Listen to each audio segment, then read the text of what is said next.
নমস্কার ভিউয়ার্স, আজকে আর একটা নতুন রেসিপি নিয়ে চলে এসেছি, যেটা নতুন স্বাদের ডিম আলু পাতলা ঝোল করেছি। কিভাবে করেছি চলো তাহলে আজকে আমরা দেখি। এই যে প্রথমে ডিম আর আলু নিয়েছি, এরপর কড়াইয়ে জল বসিয়ে দিয়েছি, গরম হলে ডিম দিয়ে দেব।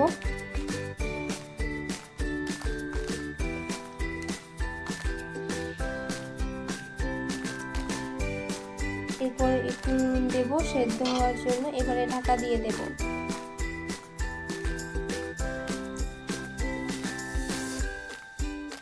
ঢাকাটা তুলে এবারে সেদ্ধ হয়ে গেছে আমাদের, তুলে নেব।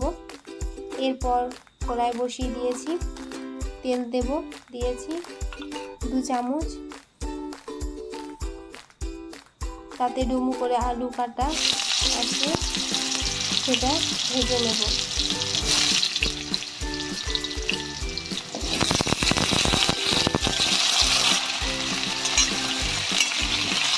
উপরে নেড়ে নেব।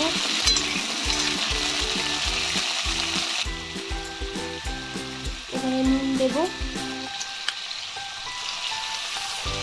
আর হলুদ দেব।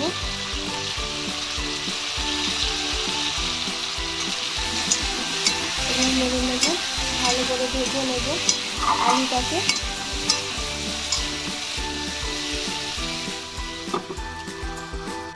এবারে ঢাকা দিয়ে দেব আর তুলব। আরেকবার ঢাকা দিয়ে নেড়ে নেব।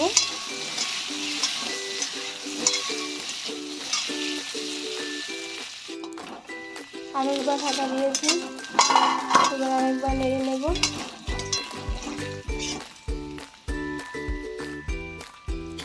আমাদের আলু ভাজা হয়ে গেছে, এবারে তুলে নেব। আবার কড়াইয়ে তেল দেব।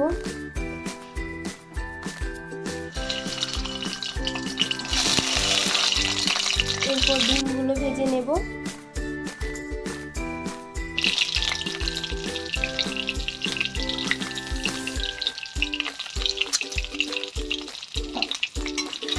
একটু নেড়ে নেব।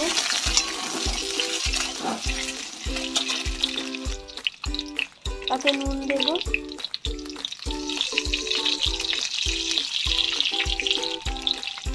আর হলুদ দেব।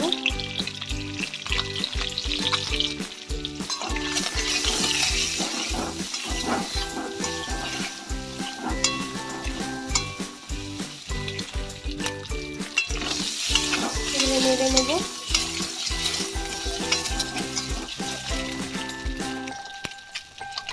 আমাদের ডিম ভাজা হয়ে গেছে, এবারে তুলে নেব।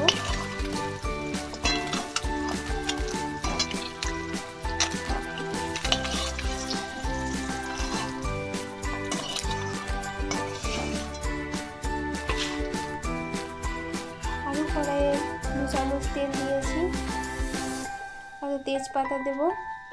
একটু নেড়ে নেব তেজপাতাটা।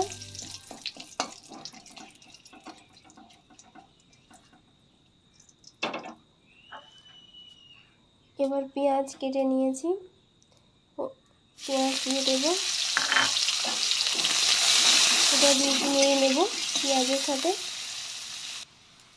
আমাদের পেঁয়াজ আরেকবার নেড়ে নেব। আমাদের পেঁয়াজ ভাজা হয়ে গেছে, এবারে মশলা দিয়ে দেব। মশলার মধ্যে আছে আদা, রসুন, জিরে আর কাঁচা লঙ্কা। একটু মিশিয়ে নেব।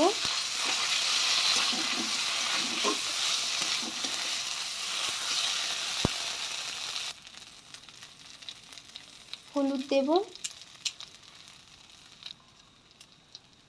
আর ধনে গুঁড়ো দেব। একবার নেড়ে নেব।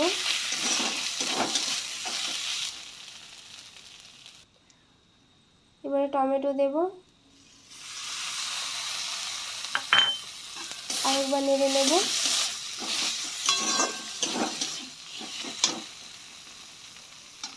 এবারে স্বাদ মতো নুন দেব, আরেকবার নেড়ে নেব।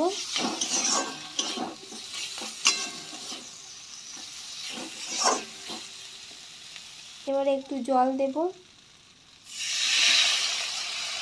মশলাটাকে একটু ভেজে নেব, কষিয়ে নেব।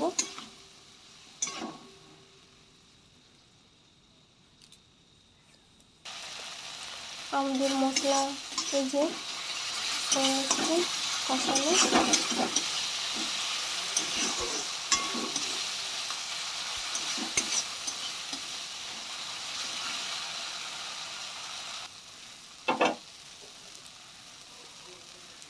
আমাদের এবারে জল দিয়ে দেব।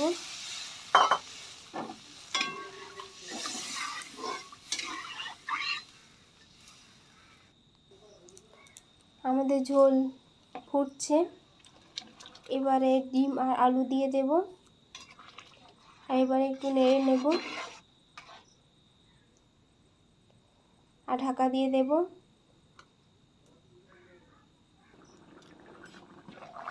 ঢাকাটাকে একবার তুলব, আবার একবার নেড়ে নেব।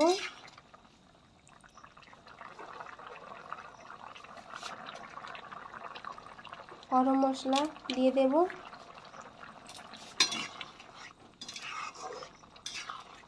আমাদের রান্না কমপ্লিট হয়ে গেছে। কত সুন্দর লাগছে, আপনারাও ঘরে বানাবেন। আজ এই পর্যন্তই, কালকে আবারও নতুন ভিডিও নিয়ে চলে আসব। নমস্কার।